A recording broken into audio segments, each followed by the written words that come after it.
இன்னைக்கு நம்ம வீட்டில் இருக்கக்கூடிய பச்சரிசியும் பாசிப்பயிரையும் பயன்படுத்தி எப்படி சாஃப்டான கேக்கு செய்கிறதுன்னு பார்க்க போகிறோம்.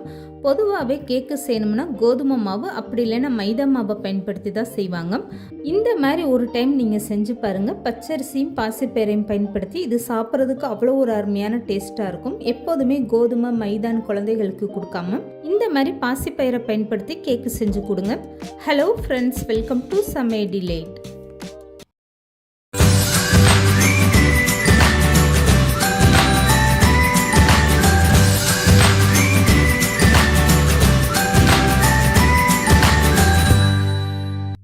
இப்போ இந்த கேக்கு செய்கிறதுக்காக இந்த மாதிரி சின்ன கிளாஸில் 1 கிளாஸ் அளவுக்கு பச்சரிசி அளந்து எடுத்துக்கோங்க. இதை ஒரு அகலமான பாத்திரத்தில் சேர்த்துக்கோங்க.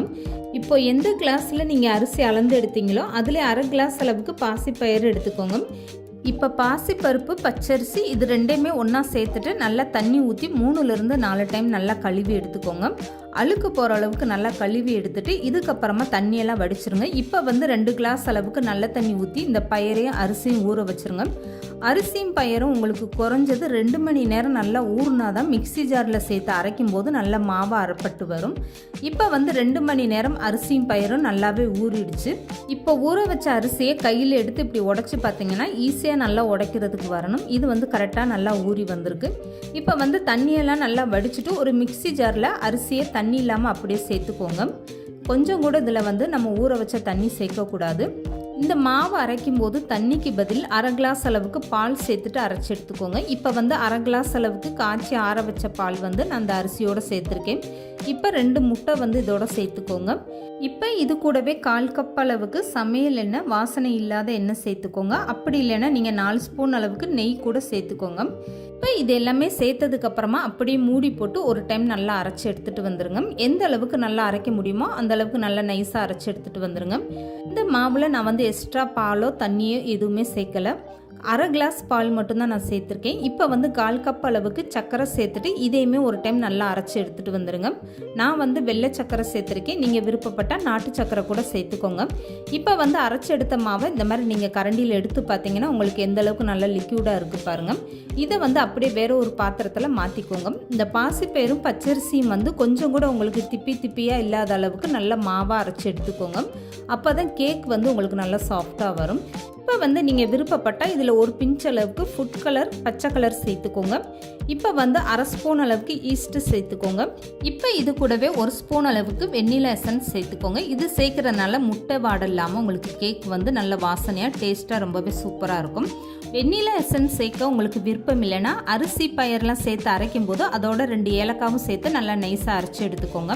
இப்போ இது எல்லாமே சேர்த்துட்டு ஒரு டைம் ஸ்பூன் வச்சு இந்த மாதிரி ஒரே பக்கமாக இந்த மாதிரி நல்லா கலந்து கொடுத்துருங்க. இப்போ இது கூடவே 4 ஸ்பூன் அளவுக்கு ரவை சேர்த்துக்கோங்க. பொடியான ரவையாக சேர்த்துக்கோங்க. பெரிய ரவையாக இருந்தால் நீங்கள் அரிசி மாவு அரைக்கும் போதே அதோடு சேர்த்துட்டு லாஸ்ட்டாக ஒரு டைம் நல்லா மிக்ஸி ஜாரை சுத்த விட்டு எடுத்திங்கன்னா போதும். இப்போ ரவையும் சேர்த்துட்டு இந்த மாதிரி நல்லா ஒரு டைம் கலந்து கொடுத்துருங்க. இந்த மாதிரி ஒரே பக்கமாக தான் நீங்கள் கலந்து கொடுக்கணும். அப்போ தான் கேக் உங்களுக்கு நல்லா சாஃப்டாக வரும். இப்போ இது எல்லாமே சேர்ந்து இந்த மாதிரி நல்லா கலந்து கொடுத்ததுக்கப்புறம் அப்படியே மூடி போட்டுட்டு ஒரு 10 நிமிஷம் இந்த மாவை நல்லா ஊற வச்சுருங்க. ஈஸ்டெல்லாம் சேர்த்துருக்கிறதுனால அதெல்லாம் நல்லா ஊறிட்டு உங்களுக்கு மாவு பொங்கி வர ஆரம்பிச்சிடும். இப்போ 10 நிமிஷத்துக்கு அப்புறம் இந்த மாவை திறந்து பாருங்கள். எந்த அளவுக்கு மாவு நல்லா கெட்டியாயிட்டு உங்களுக்கு பொங்கி வர ஆரம்பிச்சிருச்சு பாருங்கள். இந்த மாதிரி நேரத்தில் ஒரு ஸ்பூன் வச்சு மாவை நல்லா கலந்து கொடுத்துருங்க. இதே மாதிரி ஒரே பக்கமாக இந்த மாதிரி மாவை கலந்து கொடுங்க. ரவை சேர்த்துருக்கிறதுனால உங்களுக்கு நல்லா ஊறிட்டு கெட்டியாக ஆரம்பிச்சிடும். இப்போ இது கூடவே ஒரு 10 முந்திரி பருப்பு சின்னதாக கட் பண்ணிவிட்டு இந்த முந்திரி பருப்பு சேர்த்துக்கோங்க. கேக்கு சாப்பிடும்போது அது நல்லா டேஸ்ட்டாக இருக்கும். இப்போ முந்திரி பருப்பும் சேர்த்துட்டு இதே மாதிரி ஒரே பக்கமாக நீங்கள் இப்படி மாவை கலந்து கொடுத்துருங்க. இப்போ ரொம்பவே சூப்பராக கேக்குக்கான மாவு ரெடி ஆயிடுச்சு பாருங்கள். இந்த மாதிரி ஒரே பக்கமாக கலந்துட்டு அப்படியே இந்த மாவை எடுத்து ஓரமாக வச்சுருங்க. இதுக்கப்புறமா எந்த பாத்திரத்தில் நீங்கள் கேக்கு செய்ய போகிறீங்களோ அந்த பாத்திரத்தை நீங்கள் அடுப்பில் வச்சு நல்லா சூடு பண்ணிடுங்க. வீட்டில் இருக்கக்கூடிய இந்த மாதிரி சின்ன கிண்ணமாக எடுத்துக்கோங்க. அப்படி இல்லைன்னா டீ குடிக்கிற கப்பு, கிளாஸ் அந்த மாதிரி நீங்கள் பயன்படுத்திக்கோங்க. இதில் லேசாக எண்ணெயோ நெய்யோ அப்ளை பண்ணிக்கோங்க. இப்போ நம்ம தயார் பண்ணி வச்சுருக்க கேக்கு மாவுலேருந்து எடுத்துகிட்டு 1/2 கிண்ணத்தளவுக்கு நீங்கள் மாவு சேர்த்துக்கோங்க. கிண்ணம் முழுவதும் நீங்கள் மாவு சேர்த்திங்கன்னா அந்த கேக்கு வெந்து வரும்போது உங்களுக்கு மாவு வெளியில் வடிய ஆரம்பிச்சிடும். அதனால் பாதி கிண்ண அளவுக்கு நீங்கள் மாவு சேர்த்துக்கோங்க. நீங்கள் டீ குடிக்கிற கிளாஸ் பயன்படுத்தினாலும் அந்த கிளாஸில் பாதி அளவுக்கு மட்டும் மாவு சேர்த்துக்கோங்க. இப்போ வந்து கேக்கு வேக வைக்கிறதுக்காக நான் வந்து ஏற்கனவே இந்த பாத்திரத்தை 10 நிமிஷமாக நல்லா சூடு பண்ணிட்டேன். இப்போ சூடான பாத்திரத்தில் உள்ளே வந்து ஒரு கிண்ணமோ இல்லை ஸ்டாண்டோ இந்த மாதிரி வச்சுக்கோங்க. இப்போ வந்து அடியில் ஒரு அகலமான தட்டு வச்சுட்டு அதுக்குள்ளே வந்து இந்த மாதிரி சின்ன சின்ன கிண்ணங்களை நீங்கள் வச்சுக்கோங்க.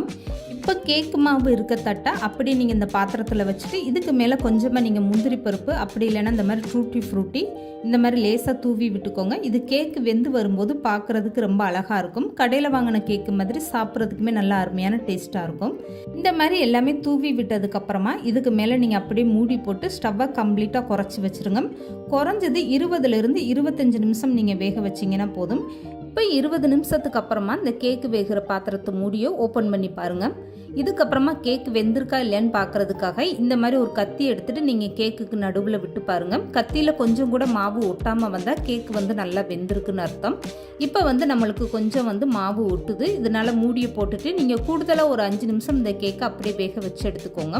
இப்போ 5 நிமிஷத்துக்கு அப்புறம் நான் கேக்கோட மூடியை ஓப்பன் பண்ணி காட்டுறேன் பாருங்கள். கேக்கு எந்த அளவுக்கு வெந்திருக்குன்னு இந்த மாதிரி கத்தி வச்சுட்டு கேக்குக்கு நடுவில் இப்படி விட்டு பாருங்கள். கத்தியில் ஒட்டாமல் ரொம்பவே சூப்பராக வந்திருக்கு பாருங்கள். கேக்கு ரொம்பவே அருமையாக வெந்து வந்துருச்சு.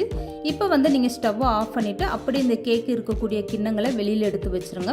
உடனே கேக்கை வெளியில் எடுக்காமல் அப்படியே ஒரு 10 நிமிஷம் நல்லா ஆற வச்சுருங்க. நல்லா ஆறுனதுக்கப்புறமா நீங்கள் கத்தி வச்சு இந்த கேக்கை அப்படியே சுற்றி எடுத்து விட்டிங்கன்னா எடுக்கிறதுக்கு ரொம்ப ஈஸியாக வந்துடும். கொஞ்சம் கூட பிஞ்சு போகாமல் இந்த கேக்கு எடுக்கிறதுக்கு ரொம்பவே அருமையாக இருக்கும். இப்போ பார்க்குறதுக்கே இந்த கேக்கு எந்த அளவுக்கு நல்லா சாஃப்டாக ரொம்பவே சூப்பராக வந்திருக்கு பாருங்கள். இப்போ நான் கையில் ஒரு கேக் எடுத்து காட்டுறேன். எந்த அளவுக்கு நல்லா அடிப்பகுதி வந்து செவந்து வந்திருக்குன்னு. கையில் தொடும்போது எந்த அளவுக்கு நல்லா சாஃப்டாக இருக்குது பாருங்கள். மைதா மாவு கோதுமை மாவுன்னு பயன்படுத்தாமல் இந்த மாதிரி வீட்டில் இருக்கக்கூடிய பச்சரிசி பாசிப்பயிரை பயன்படுத்தி ஒரு டைம் நீங்கள் கேக்கு செஞ்சு பாருங்கள். இது சாப்பிட்றதுக்கு அவ்வளோ ஒரு சாஃப்டாகவும் அருமையான டேஸ்ட்டாக இருக்கும். இந்த வீடியோ பிடிச்சிருந்தா லைக் பண்ணுங்கள், ஷேர் பண்ணுங்கள். மறக்காமல் சமையல் டிலீட் சேனலை சப்ஸ்கிரைப் பண்ணுங்கள்.